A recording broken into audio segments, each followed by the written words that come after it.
Welcome to the CEO series. Our guest today is Sandrine Bardot, who's a compensation and benefits expert. She has close to 25 plus years in total rewards. She has worked for such esteemed brands as Microsoft, Apple, Airbus, Philips, Fiat, and many more. Locally, she was the former global head of performance and rewards at Majid Al Futtaim, and then she worked at Mubadala, based in Abu Dhabi. Her firm, the Bardot Group, offers specialized compensation and benefits consulting throughout the Middle East, Asia, and Africa.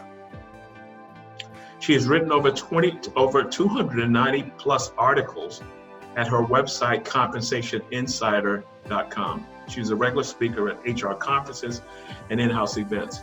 So let's welcome Sandrine Bardot, who is the managing director of the Bardot Group. She will be giving us some insights on compensation in the era of the coronavirus. So to start that off, what are you seeing as major compensation issues, during this unique period that we're facing? And I'd like for you to address that from two sides, from the corporate side, as well as someone that's trying to negotiate a job now. Okay. So first of all, thank you for having me, Ron. It's my pleasure to be with you. So obviously, with the COVID, we see issues that are related to the environment. Uncertainty is a major issue, both from a business and a personal point of view. When companies struggle to anticipate how much clients they will have, how much income they will make, obviously they struggle to accommodate or to anticipate how much workforce they're going to need. And that uncertainty is also felt on the employee side. Mm-hmm. I was reading some statistics a few days ago on LinkedIn, and that were showing that about 2/3 of UAE residents are afraid for their job. And I'm counting probably those who still have a job, who haven't lost it. So this is a major thing. I think from an employee point of view, getting a reduced pay, so we don't have the full concept of furlough like in the US. I don't even know if I'm pronouncing it right. So we have reduced people who have reduced pay. We have people who have lost their job. In the Gulf countries specifically, there is no unemployment coverage, which would be very different if we were in Europe. We would have an employment coverage because we pay through social security contribution. And a lot of people also had uncertainty, especially in the beginning, related to the fact that presence in the GCC country is normally linked to having a valid work permit in most cases. And so with losing the job, the residence, and so on, people were very concerned. So obviously this all compounds. Employers were not quite sure what they were able to do in terms of if I need to reduce my workforce, can I reduce pay, which was not legal until recently. Companies were not allowed to do that. Government has now allowed it, but like in a stage phase. First you need to make people go on leave, then you need to reduce the pay before you can let employees go. Mm-hmm. We see also statistics that are showing that, projections rather, that Dubai might lose 10% of its population by the end of 2020. I think it might be a little bit more if you just look at the number of only Indian nationals that have asked for repatriation flights. So that might counterbalance, because in a time when you cannot really go to the outside market for your workforce needs, from a compensation point of view, a smaller talent pool might counterbalance somehow the fact that salaries are coming down at the moment.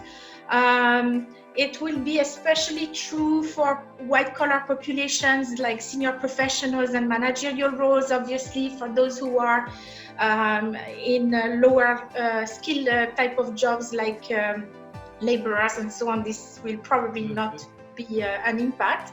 Right. So it's difficult to anticipate whether the salaries will completely crash or if the smaller workforce talent pool might counteract that a little bit, but those are major issues, I think.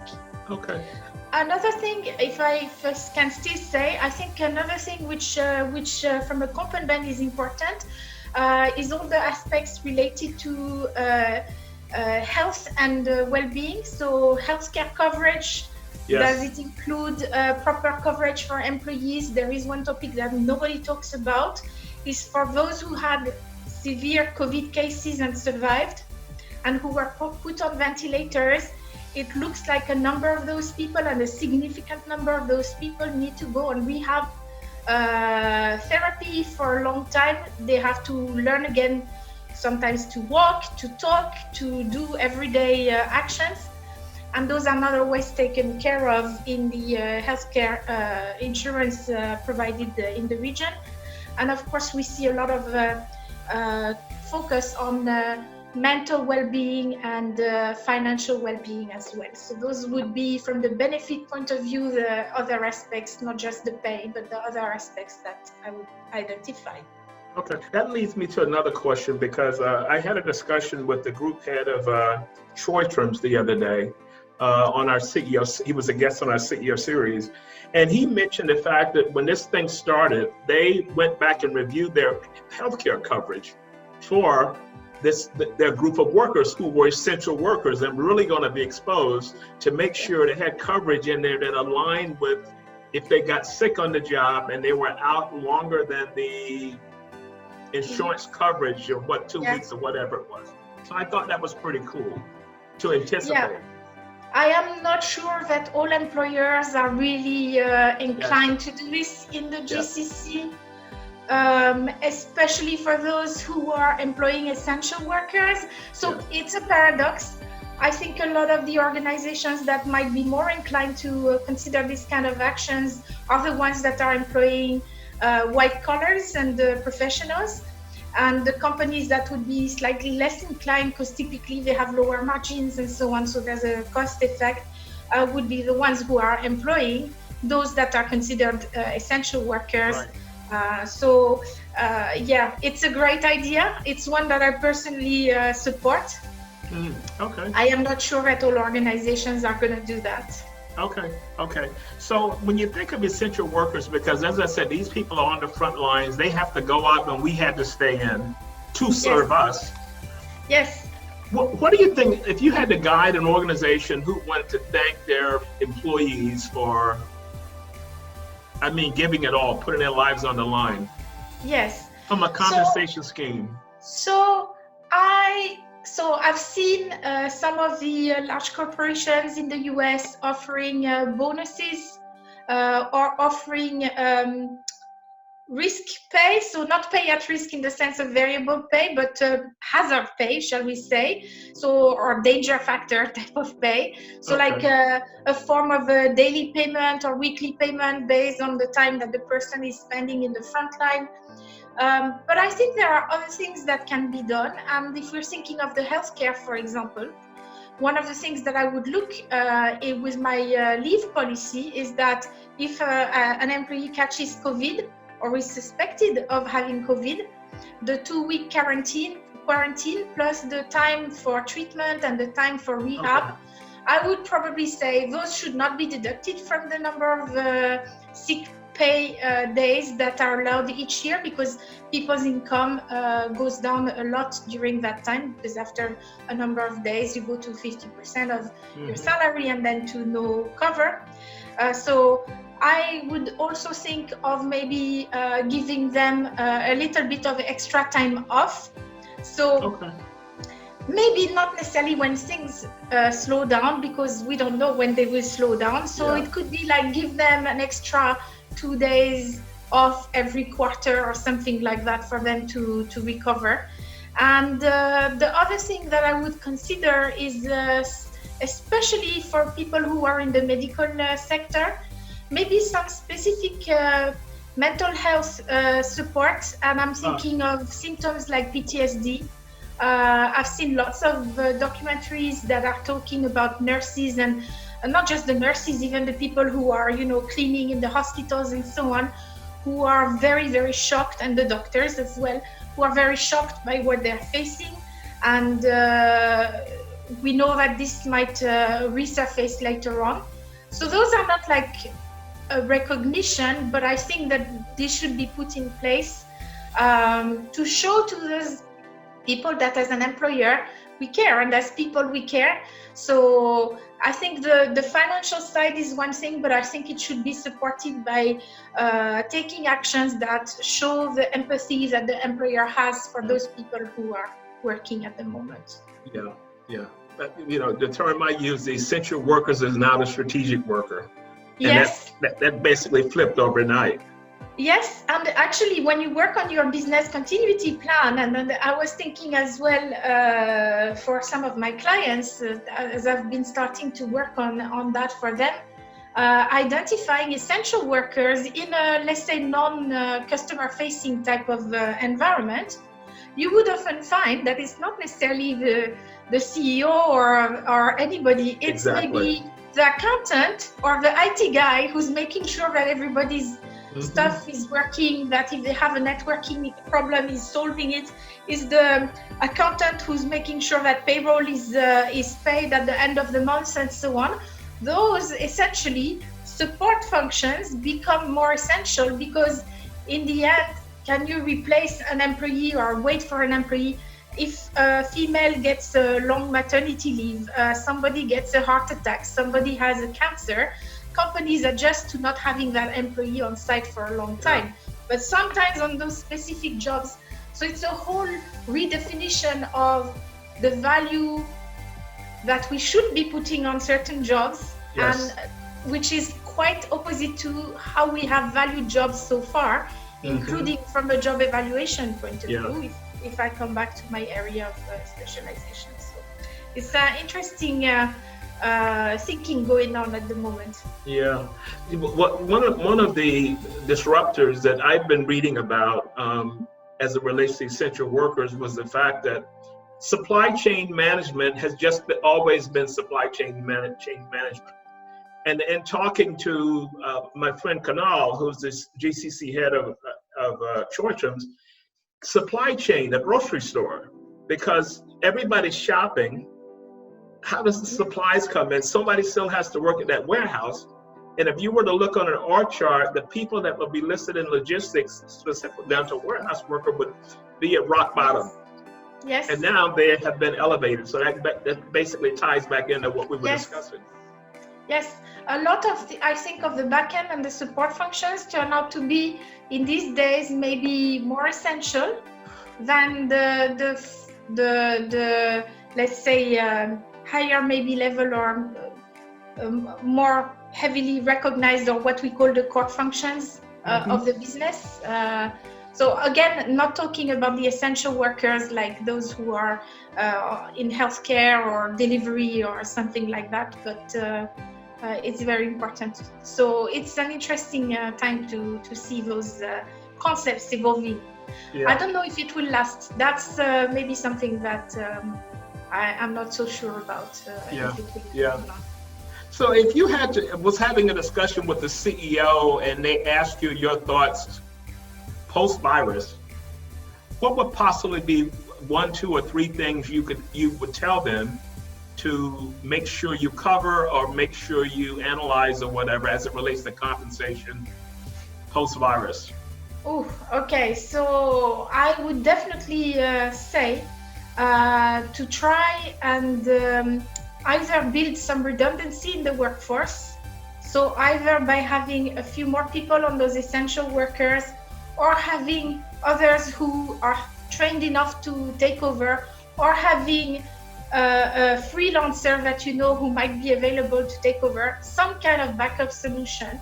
Okay. And from a compensation point of view, that might lead to maybe reassigning a little bit more financial value to some of those positions that were seen as the back end, because we start to realize that they are providing a support service without which the whole organization might not be able to work.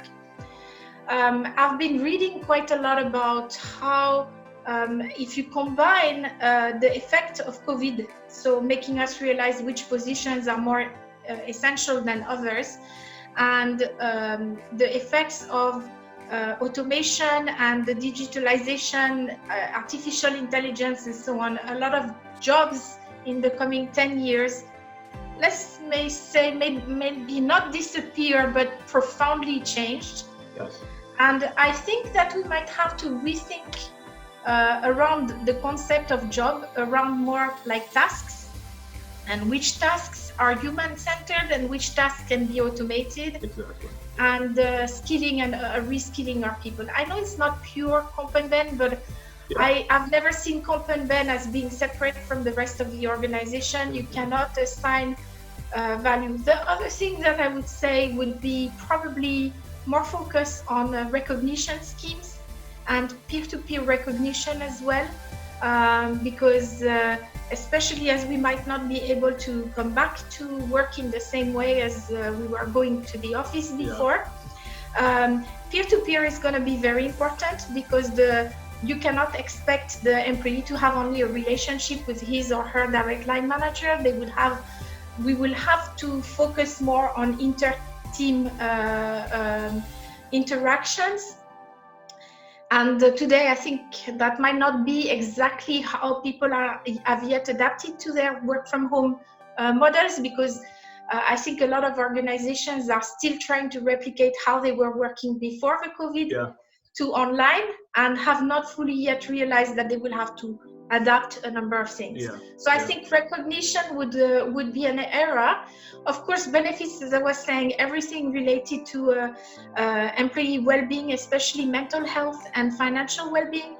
Why financial well-being? Because in a time of crisis, when people are worried, and in countries like in the GCC, where a lot of people don't save, it's important to support the employees, to at least educate them on how they can try to manage their finances.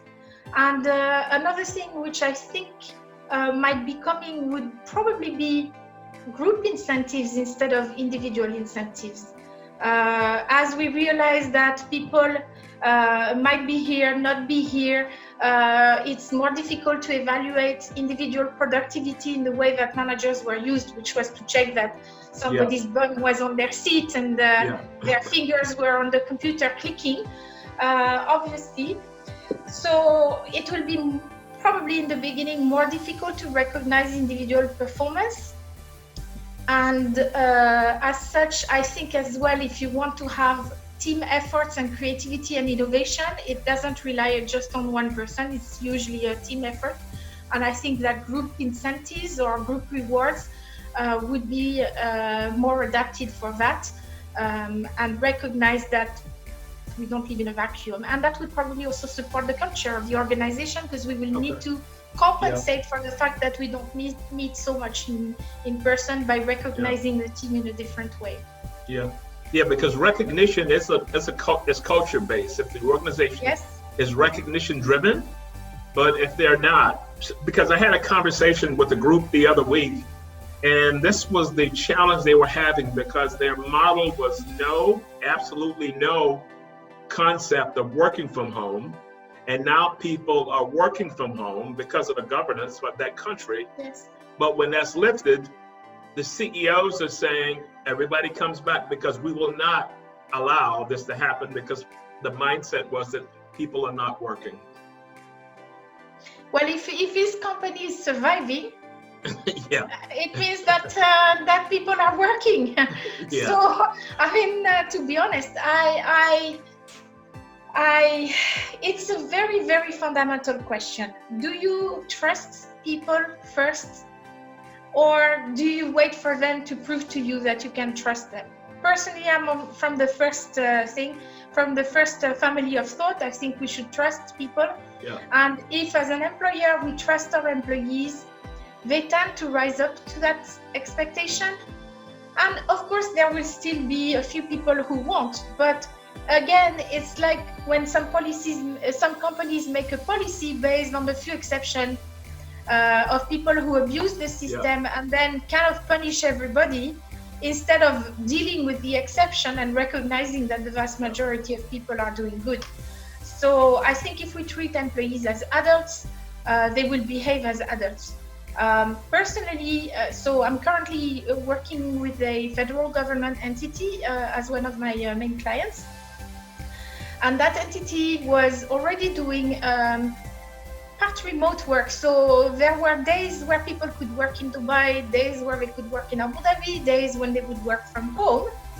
For what was considered the core employees, and the support functions were supposed to work always from the office. The transition to a full work from home was not too difficult from that point of view, because there was already some kind of a culture. And I don't think that they expect to force people to come back to the office or anything like that, because they're realizing that employees are still working. What I've seen actually was a bit of the opposite. Some of the employees, so I'm having chats with the employees, some of them have recognized that there was a dip in the work that they had, and now it's coming back up. I think it's also normal to have a bit of adaptation time, and especially if they have, small kids that they need to homeschool at the same time, and nobody was ready for that. Right. But I've also noticed that some employees now don't have any work-life balance. They send email at 11 o'clock, and they're receiving emails at 2 o'clock in the morning. And I was telling them, why do you even answer those emails? And they're like, well, I'm expected to. I'm like, no, you're expected to sleep at that time, And it's very difficult. So I think those employers who believe that people don't work just because they can't see them, they're very, very wrong. Exactly. Very few people are actually abusing the system, especially in a time when people might be worried about keeping their job, and they don't want to be, framed as the lazy one and losing the job because of a bad perception. Yeah. Well, I've always said that when you look at a company that has all these harsh policies, they're designing for the 1% who's going to screw up, not for the 99 who's going to actually do exactly what they were, tasked to do. So let's kind of change the conversation around. If someone is in certain stage of interviewing for a job now, and the discussion comes around to salary, what advice would you offer to someone who was in that process of, now it comes to negotiating the salary, knowing that the organization may come back and say, well, we're going to have to reduce this or reduce that, and maybe rigid in their approach? Yeah, so that's probably going to be a reality, unfortunately, unless the person is in a very niche type of job and there isn't much competition. I don't think that in the short term, the negotiation power will be too much in the hands of the candidates. It will be mostly in the hands of the employers. And that said, I would definitely say that the candidate should always be having in their head what is the minimum that they're willing to accept. And that could be based on their previous job, or what I would say would be more realistic maybe is to be based on how much they need in order to survive. Amount of money that they cannot accept a job. I've seen personally some positions that used to be around 50,000 dirhams being advertised for 20,000 dirhams nowadays. I think that the companies that are doing that might be driven by their CFO, to be honest, thinking, yes, I'm making a good deal, I'm getting somebody for half what I was paying before. But what they're doing is just creating resentment and potential losing of that person as soon as they get another opportunity, because they will try to feel that they're compensated for what they should be worth. And also, while they're there, I mean, if I were to take a job where I feel like I'm totally not paid, but I need to take it because I need to feed my family, maybe my motivation would not be, and my engagement and my productivity might not be 100%, because I would be like, hey, for what they're paying me, I'll do my job, but I'm not going to. How many times have we heard that one? Yeah, but it's a normal human reaction based on the theory of expectation, right?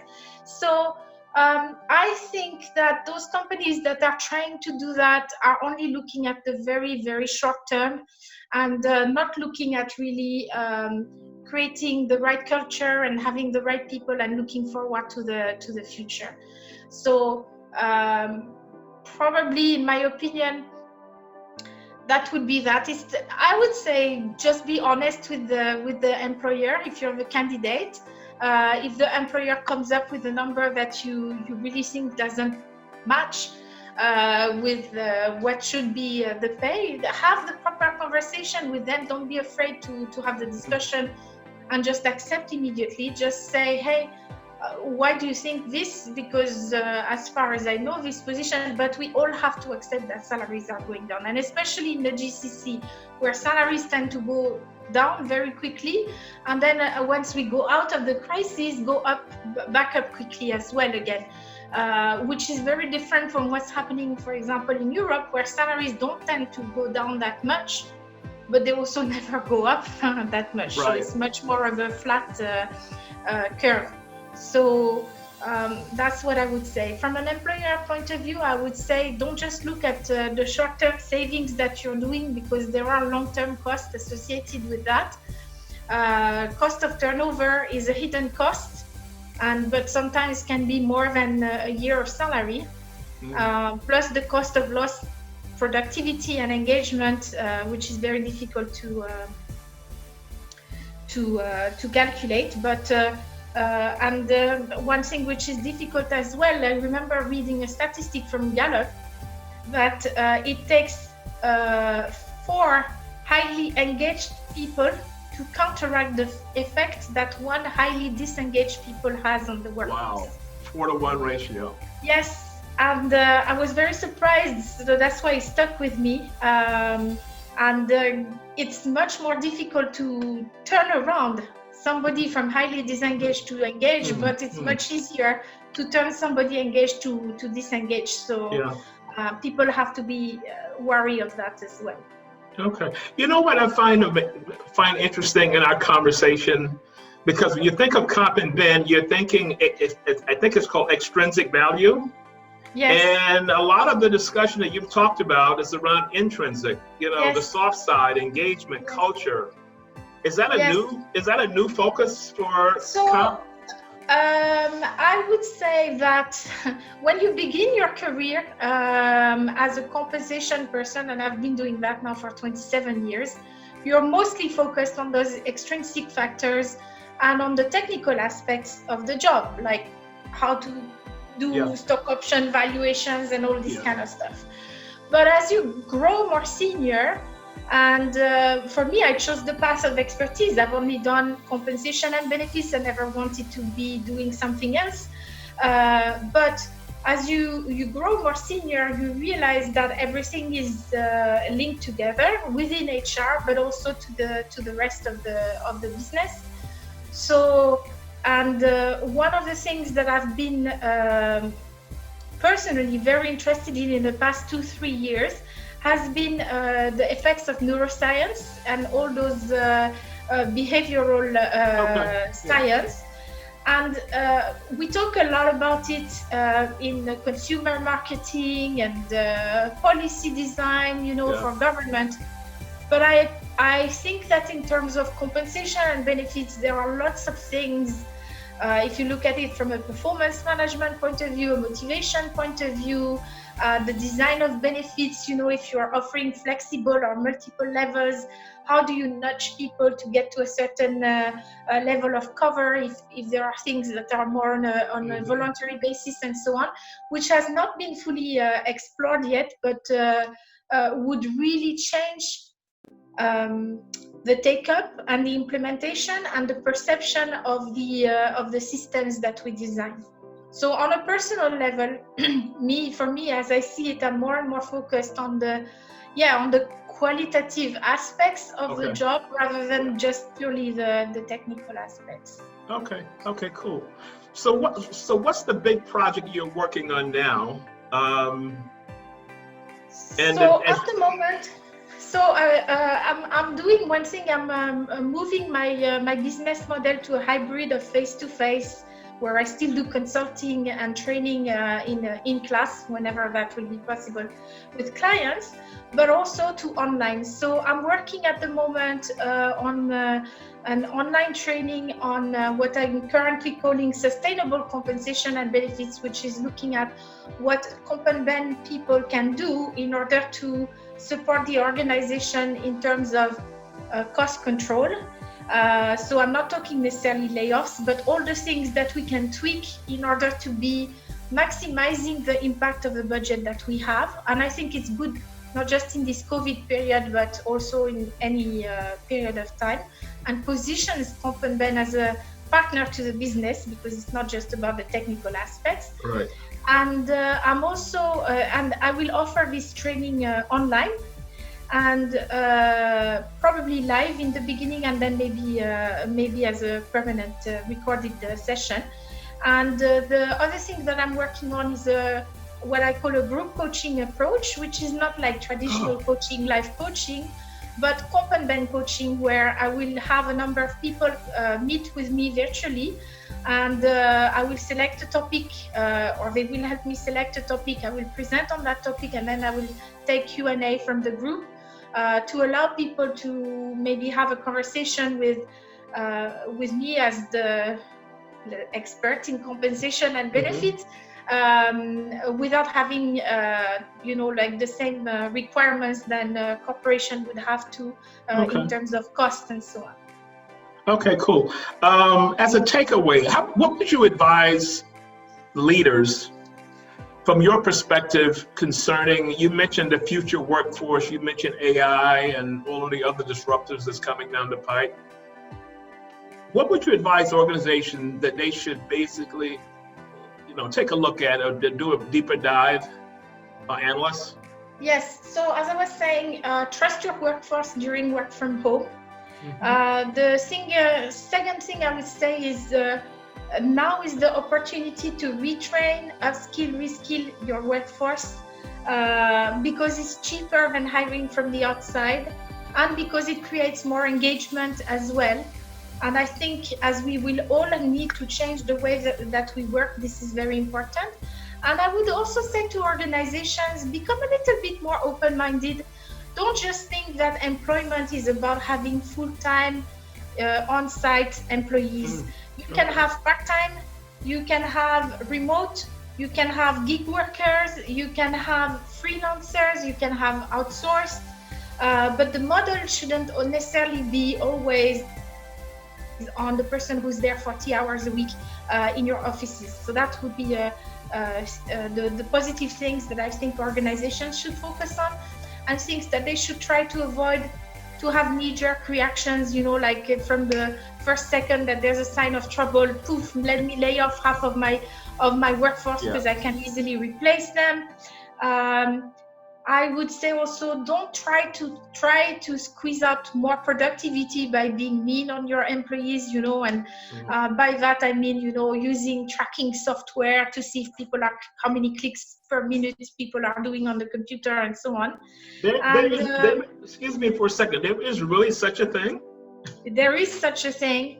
I remember when I first wanted to hire a virtual assistant, the company that I was going through told me that they had a software which would take, so it was not doing the number of clicks of the usage. What it did is that multiple times per hour at random intervals, it would take a snapshot of the screen of the person so that I could check if that person had really been working on my stuff instead of being on their Facebook.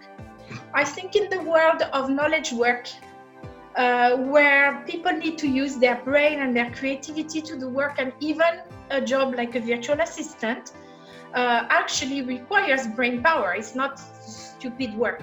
So I personally don't believe that, because I know, for example, there are days when even though I'm quite good at working from home, I've been doing that as an independent consultant for a long time now, and in my 8th year, There are days where my productivity is not as good, and the other days where I really crush it, and I don't know why. Sometimes I really don't know. I'm the same. I don't think that this is a good way, and if you don't trust people, they will not trust you, and you don't want your employees not to trust you as an employer, because you lose a lot. You lose a lot. So that would be my words of wisdom. Words of wisdom. Well, thank you so much for the interview. If someone wanted to get in touch with you, give us your email ID that you would want them to. Okay. So my address is Sandrine at Compensation Insider. So it's SANDRINE at Compensation, COMPENSATION, Insider, INSIDER, all in one word.com. And otherwise they can call me. I don't know if it's okay to give my phone number. If you feel comfortable doing it, that's fine. +971 526 414 388, and my website compensationinsider.com. Thank you. Okay. Thank you so much. It's so insightful. It was a learning opportunity for me, because normally when I think of compensation, I'm thinking the technical side, crunching the numbers and looking at it from that perspective. But a lot of what you talked about is where organizations should be headed at, more of doing it with the heart, the empathy side. Yes. And it was good for me to get that confirmed by you, being an expert from the comp side, the so-called extrinsic side. So thank you. I think we're still HR. We're still on the side of good practice with employees and taking care of people. Okay, cool. Thank you so much for the interview. Thank you. My pleasure. Thank you very much.